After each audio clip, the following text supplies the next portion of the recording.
afternoon, ladies and gentlemen. Once again, we're coming in hot. We're coming in hot with some very exclusive, interesting information. And one quick announcement before we get this thing started. Criminal Insider. You know, as some of you already may know, man, I've been dropping some articles, man, for a little while now. However, my boy Robert is gonna take over Criminal Insider, you know, for the time being. You know, me myself, as you know, I'm training for a boxing match, so I don't have too much time to dedicate myself to these articles. So my boy Robert is gonna be dropping some bangers. So be on the lookout for those. So we're gonna go ahead and dive right into this. Apparently, you know, there's been some recent documents indicating that an individual by the name of Carlos Rees, who's also known as Wino, he's from Eastside Wilmington.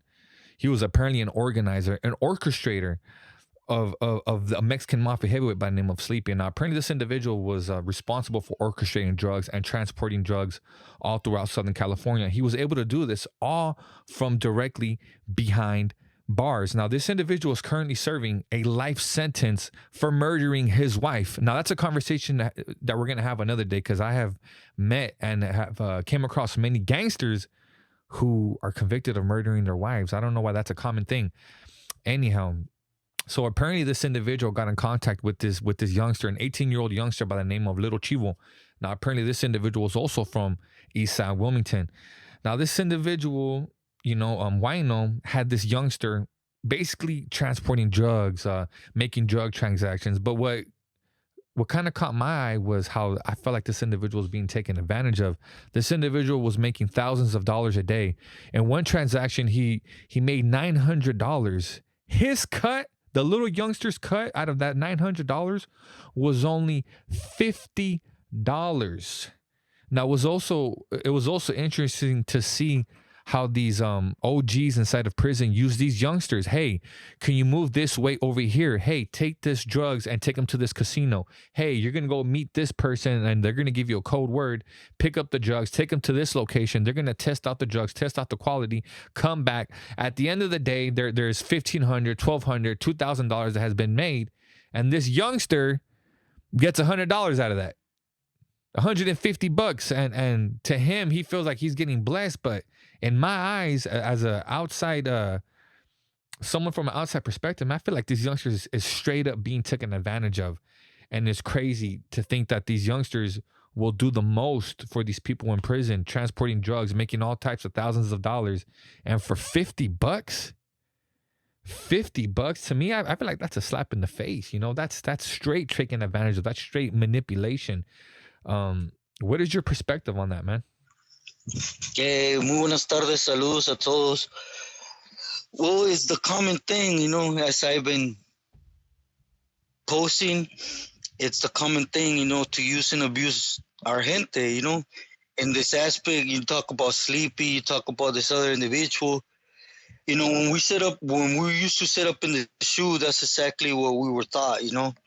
Use them and they have to do it under loyalty. But it don't go both ways, you know. I mean, talk about $50, you know.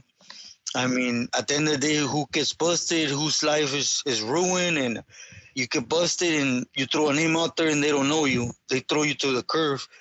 But yeah, it's using and abusing somebody, you know. They're taking advantage of. They know the youngsters, what they want to do is get their name up there, you know. Have you seen these types of transactions take place where these older homeboys or people that are in power will make $10, $15, $20,000 on a drug transaction, and they give that little youngster $200? Hey, I just made $20,000. Here, keep $200 for yourself. I mean, why would anybody in the right mind want to work for an individual like that? It goes back to what we were talking about, you know. We're raised to think that we have to prove ourselves to this type of individuals. When you're on the streets, you don't know the caliber or the extent of things, you know. But yeah, I know, you know, for example, for Boo from Norwalk, you know, I know he had a youngster that literally went, not only, we're not talking about thousands of dollars, a lot more, you know. He would go pick up a shipment, take it to the bodega, make sure everything got there dry. You know, if it was chicharrón, that todo estaba bien, everything. and he got paid $100 for it.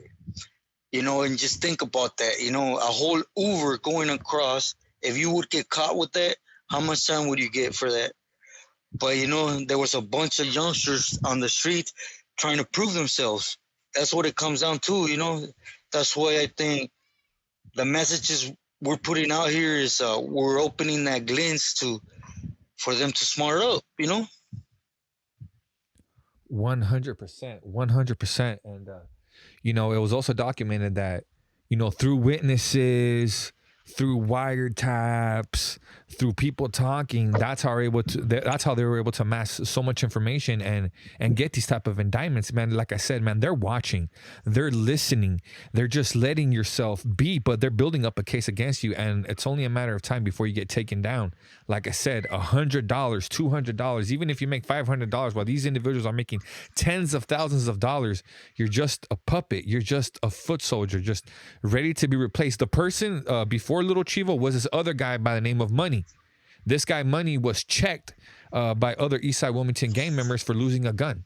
So that just goes to show you could be making money for these individuals, but the time that shit goes wrong, you're gonna get checked, or it can be worse. You can get taken off this planet. Of course, there's always room for growth in their eyes. There's always room to do things right, to do everything. But you make one mistake, nothing you do is going to stop it from there taking action on you. At the end of the day, they always think of a Sureño like, they're throwaways. There's 1,000 of them that could take your place and are willing to do as many things as you're doing.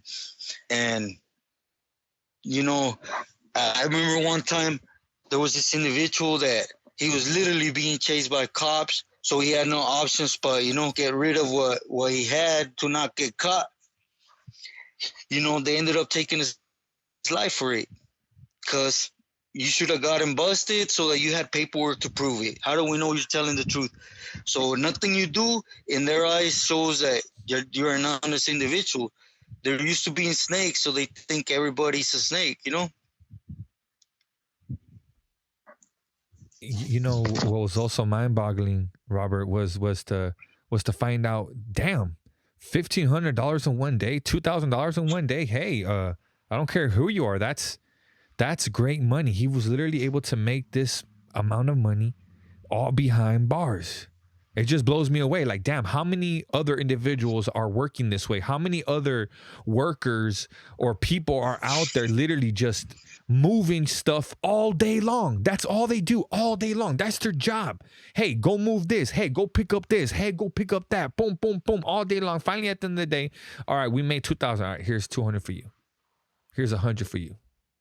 You just done risked your life. You almost got killed. You almost picked up 10 years, almost picked up 15 years, but it's all good. Here's your little $100. And then, damn, and the people behind bars are supporting families, buying businesses, all with this drug money. It's mind-boggling.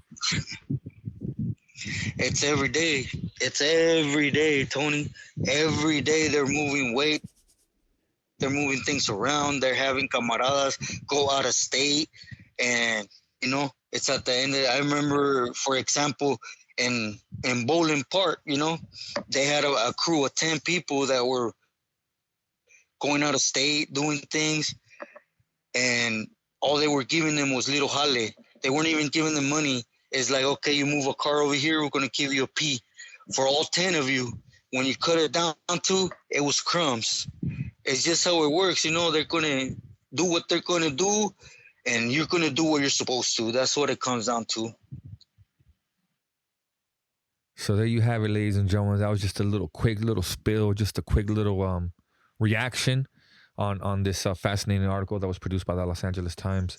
Wow, it's crazy, man, to think that these people are doing what they're doing, and how these youngsters follow so blindly, so foolish of them to risk themselves, everything, for $100.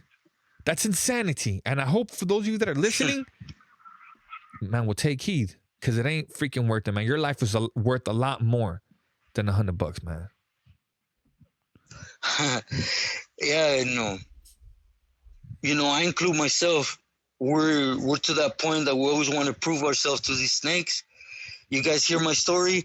Throughout my whole story, I was getting 2,500 pesos a week, which is what, like 150, and going into jail, getting stomped, doing all this stupid thing for crumbs. It's just the way we're brought up, to be loyal and dumb. And for those of you out there, man, like I said, man, my boy Robert's going to be taking over Criminal Insider. So make sure to hit that subscribe button. There's a few more bangers he's already sent me to. It's just a matter of me editing them and dropping them today or tomorrow. So please be on the lookout. Robert is going to be banging out Criminal Insider, man. So thank you for stopping by, ladies and gentlemen. And my boy Robert, as always, man, thank you for blessing me with the piece of your mind, my boy. Gracias for your time and for allowing me to come on here. To everyone, my saludos, my respetos. I send my love. Bam. Okay, let me get that right there. That was a quick one, my boy. Fuck it.